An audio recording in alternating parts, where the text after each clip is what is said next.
ॐ गण गणपतये नमो नमः। श्रीसिद्धिविनायक नमो नमः। अष्टविनायक नमो नमः। गणपती बाप्पा मोरया।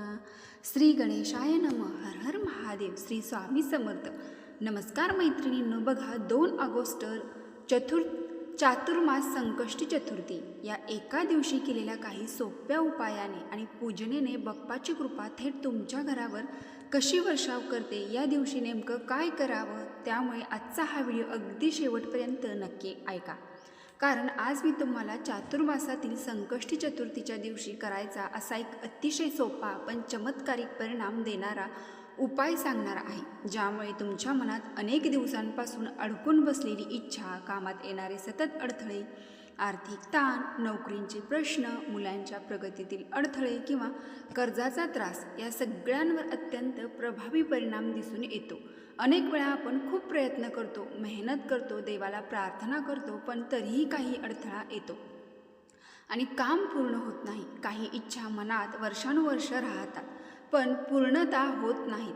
अशा वेळी गणपती बाप्पांची उपासना ही सर्वात जलद आणि फलदायी मानली जाते आणि संकष्टी चतुर्थीचा दिवस तर यासाठी विशेष शक्तिशाली असतो. सध्या चातुर्मास भगवान शिव आणि त्यांच्या संपूर्ण कुटुंबाकडे पृथ्वीचा कारभार सोपवला जातो. म्हणून या दिवशी गणपती बाप्पा जास्त प्रमाणामध्ये म्हणजेच 1000 पटीने जागृत म्हणजे कार्यरत असतात. गणपती बाप्पा हे बुद्धीचे अधिपती आणि संकटाचे निवारण करणारे दैवत मानले जातात. येत्या 2 ऑगस्ट रविवार चातुर्मासातील विशेष संकष्टी चतुर्थी आली आहे. ही आषाढ कृष्ण पक्षातील चतुर्थी असून तिला गणाधिप संकष्टी चतुर्थी असे म्हणतात. संकष्टी चतुर्थीचे व्रत हे चंद्रदर्शनानंतर पूर्ण मानले जाते. सर्वात महत्त्वाची वेळ म्हणजे चंद्रदर्शनाची वेळ ही 2 ऑगस्ट रोजी 9:37 असणार आहे.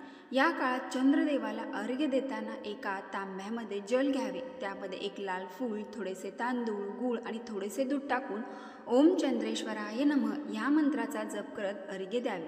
त्यानंतर बाप्पाची आरती करावी आणि बाप्पाला नैवेद्य अर्पण करावा. सात्विक आहार घेऊन आपला उपवास सोडावा. बघा, प्रत्येक महिन्यात संकष्टी चतुर्थी येते, पण प्रत्येक चतुर्थीचे महत्त्व वेगळे असते. या दिवशी गणपती बाप्पाची उपासना केल्याने विघ्न दूर होतात, दुःख कमी होते आणि जीवनात सुख समृद्धी येऊ लागते. यंदा या दिवशी सर्वार्थसिद्धी योग आणि अमृतसिद्धी योग जुळून येत आहे. हे दोन्ही योग अत्यंत शुभ मानले जातात. त्यामुळे या दिवशी केलेली प्रार्थना, जप, उपाय आणि सेवा यांना अनेक पटीने फळ मिळते असे मानले जाते.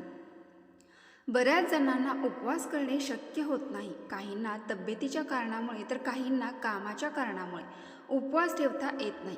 पण काही काळजी करू नका. गणपती बाप्पा हे भगवान भोलेनाथांचेच पुत्र आहेत, म्हणजे तेही भोळेच असणार. फक्त भक्तिभावाने, श्रद्धेने, कृतज्ञतेने केलेली सेवाने ते लगेच प्रसन्न होतात. उपवास न करता सुद्धा तुम्ही आज मी सांगितलेला उपाय केला तरी गणपती बाप्पाची कृपा तुम्हाला नक्की लाभेल. आज मी तुम्हाला सांगणार आहे फक्त 11 तांदळांचा एक अत्यंत प्रभावी उपाय. हा उपाय इतका सोपा आहे की कोणतीही व्यक्ती घरच्या घरी सहज करू शकते, पण त्याचे परिणाम अत्यंत आश्चर्यकारक मानले जातात. आणि गणपती म्हणजे विघ्नहर्ता. जेव्हा हे दोन्ही गोष्टी एकत्र येतात तेव्हा अपूर्ण इच्छा पूर्णत्वाकडे जाऊ लागते असे मानले जाते. हा उपाय तुम्ही सकाळपासून संध्याकाळपर्यंत कोणत्याही वेळी करू शकता. वेळेचे बंधन नाही, पण श्रद्धा, मनाची शांतता, पूर्ण विश्वास असणे अत्यंत आवश्यक आहे. आता पुढे आपण अगदी सविस्तरपणे पाहूया. हा उपाय नेमका कसा करायचा, कोणत्या तयारीने या उपायासाठी लागणारी तयारी हे आपण शांतपणे आणि क्रमाने समजून घेऊया. संकष्टी चतुर्थीच्या दिवशी सकाळी शक्यतो लवकर उठावे, मनात गणपती बाप्पांचे स्मरण करावे आणि दिवसाची सुरुवात सकारात्मक भावनेने करावी. स्नान करण्यापूर्वी थोडा वेळ देवाचे नामस्मरण केले तर मग मन, आत्मा हा शांत आणि पवित्र होतो. त्यानंतर अंघोळीच्या पाण्यामध्ये उपलब्ध असेल ते थोडेसे पंचगव्य मिसळावे. ते उपलब्ध नसेल तरी स्वच्छ पाण्याने स्नान करणे पुरेसे आहे. इथे महत्त्व आहे ते शुद्धतेचे आणि भावनेचे. स्नानानंतर स्वच्छ कपडे परिधान करावे. शक्य असल्यास हलक्या रंगाचे स्वच्छ वस्त्र परिधान करावे. त्यानंतर आपल्या देवघरात जाऊन सर्व देवांची नेहमीप्रमाणे पूजा करावी. विशेषतः गणपती बाप्पावर लक्ष केंद्रित करावे. घरात गणपतीची मूर्ती असेल तर त्या मूर्तीला स्वच्छ पाण्याने किंवा शक्य असेल तर पंचामृताने हलका अभिषेक करावा. जर मूर्ती नसेल, फक्त फोटो असेल, तर तो स्वच्छ कोरड्या कपड्याने प्रेमाने पुसून घ्यावा. हा कृतीतील साधेपणासुद्धा भक्तीचेच रूप असते. यानंतर गणपती बाप्पांना दुर्वा अर्पण कराव्यात. जास्वंदाचे फूल असेल तर उत्तम, नसेल तर कोणतेही एक फूल अर्पण करावे. गूळ, खोबरे याचा नैवेद्य अर्पण करावा. तर तुम्ही मोदक बनवले असतील तर मोदकाचा नैवेद्य दाखवावा. या सर्व कृती करताना घाई करू नये. त्यानंतर एक शुद्ध गाईच्या तुपाचा दिवा किंवा जो तुम्ही रोज दिवा लावता त्याच तेलाचा दिवा लावा. दिवा हे सात्विकता, स्थिरता, प्रकाश आणि सकारात्मक ऊर्जेचे प्रतीक असते. त्या दिव्याजवळ बसल्यानंतर मन आपोआप शांत होऊ लागते. आता या उपायासाठी लागणारी सर्वात महत्त्वाची गोष्ट म्हणजे 11 तांदूळ. हे तांदूळ घेताना एक गोष्ट विशेष लक्षात ठेवावी.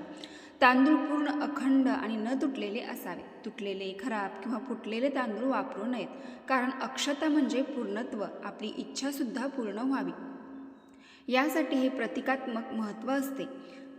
अक्षदा हे माता लक्ष्मीला सुद्धा अत्यंत प्रिय आहे. तसेच भगवान श्री गणेशाला सुद्धा तांदूळ अत्यंत प्रिय आहेत. त्यानंतर हे 11 तांदूळ एका छोट्या वाटीत घ्यावे. त्यावर हलकेसे हळद आणि कुंकू टाकावे. त्यामुळे हे अक्षदा स्वरूपात तयार होतात. हे करताना मनात एकच भाव ठेवावा, माझी इच्छा पूर्णत्वाला जावी. यानंतर ही वाटी घेऊन गणपती बाप्पासमोर आसन टाकून बसावे. बसण्याची जागा स्वच्छ असावी. शक्य असल्यास जमिनीवर आसन घालून बसावे. पाठीचा कणा सरळ ठेवावा आणि काही क्षण डोळे मिटून गणपती बाप्पांचे स्मरण करावे. आता पुढच्या टप्प्यात आपण आपल्या तांदळाच्या निमित्ताने उपयोग कसा करायचा, मंत्र कसा करायचा आणि अर्पण करण्याची योग्य पद्धत काय आहे हे सविस्तरपणे जाणून घेऊया. सर्वात महत्त्वाचे म्हणजे मंत्र उच्चारण. बघा, 11 तांदूळ गणपती बाप्पांना अर्पण करण्याची पद्धत. गणपती बाप्पासमोर बसल्यानंतर सर्वप्रथम एक जास्वंदाचे फूल त्यांच्या चरणी अर्पण करावे.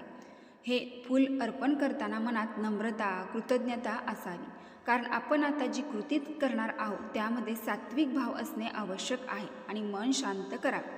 मनातील घाई, चिंता, ताण काही क्षण बाजूला ठेवावे.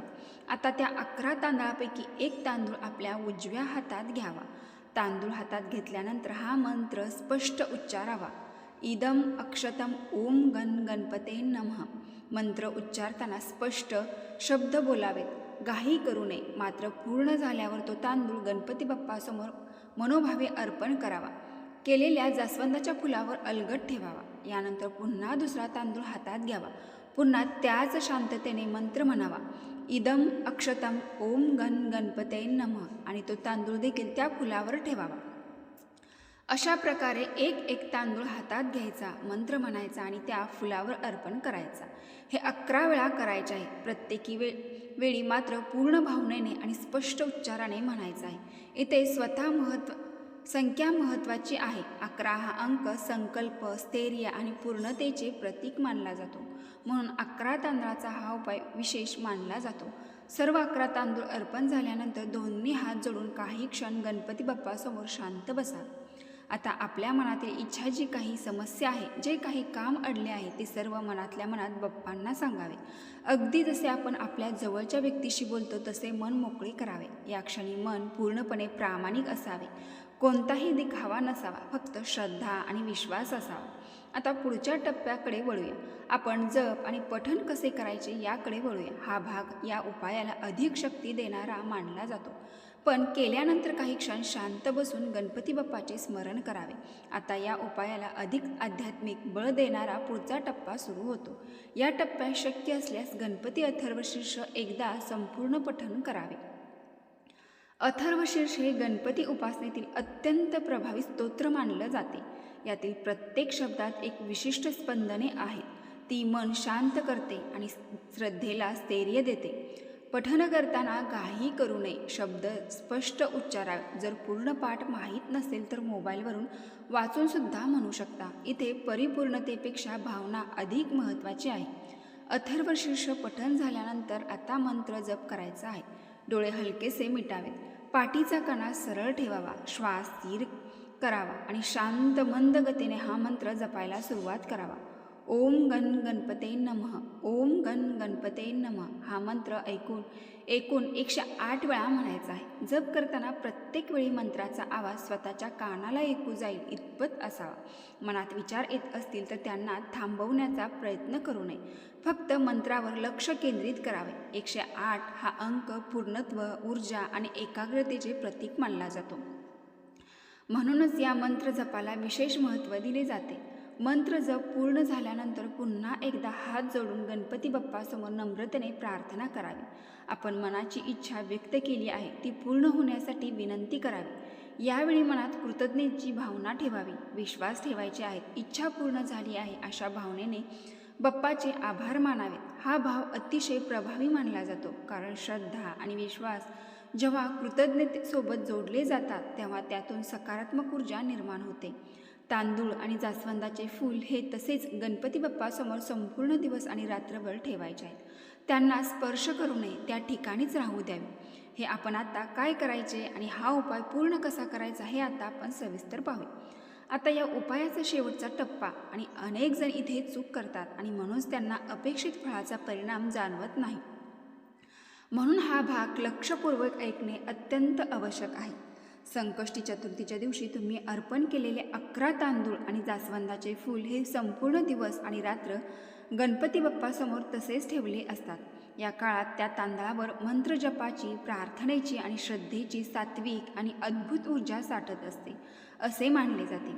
दुसऱ्या दिवशी सकाळी स्नान करून स्वच्छ मनाने देवघरात जावे. गणपती बाप्पांना नमस्कार करावा. एक दिवा प्रज्वलित करावा. जवळ असेल तर थोडाफार साखरेचा जरी नैवेद्य, खडी साखरेचा नैवेद्य दाखवला तरी सुद्धा चालेल. आणि त्या फुलावर ठेवलेले 11 तांदूळ अत्यंत आदराने उचलून घ्यावेत. एक स्वच्छ कोरा कागद घ्यावा. त्या कागदावर प्रथम ओम गण गणपते नमः किंवा श्री गणेशाय नमः लिहा आणि खाली आपली इच्छा लिहावी. त्या कागदामध्ये हे 11 तांदूळ ठेवावे.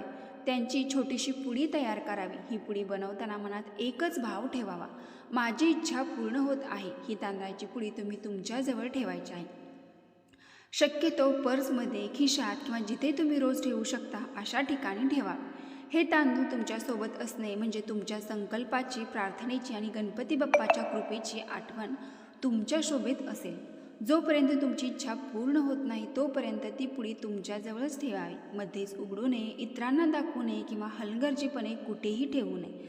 जेव्हा तुम्हाला जाणवेल की तुमची इच्छा पूर्ण झाली आहे, काम पूर्ण झाले आहे, अडथळे दूर झाले आहेत, मुले स्वतःहून अभ्यासाला बसले आहेत किंवा जी काही अजून तुमच्या मनात इच्छा आहे ती इच्छा पूर्ण झालेली आहे, तेव्हा या तांदळाचे विसर्जन करायचे आहे. विसर्जन करताना वाहत्या पाण्यातच हे तांदूळ सोडावेत. नदी, ओढा उपलब्ध असेल त्या वाहत्या पाण्यात असे करताना गणपती बाप्पाचे मात्र आभार मानावे. ही कृती म्हणजे आपल्या संकल्पनेची पूर्णता आणि कृतज्ञतेची भावना व्यक्त करणे होय. तर मैत्रिणींनो, ही अत्यंत महत्त्वपूर्ण माहिती मला तुमच्यापर्यंत पोचवायची होती. अशा प्रकारे अत्यंत प्रभावी उपाय पूर्ण होतो. श्रद्धा, विश्वास आणि शांत मनाने केलेला हा उपाय अनेकांना सकारात्मक अनुभव देतो असे मानले जाते. तुम्हीही सुद्धा येत्या संकष्ट चतुर्थीला हा उपाय नक्की करून पहा आणि आपल्याला कमेंट बॉक्समध्ये तुमचा अनुभव नक्की सांगा. आणि ओम गण गणपते नमः नक्की टाईप करा आणि लाईकसुद्धा करा. ओम गण गणपते नमः. हर हर महादेव. धन्यवाद.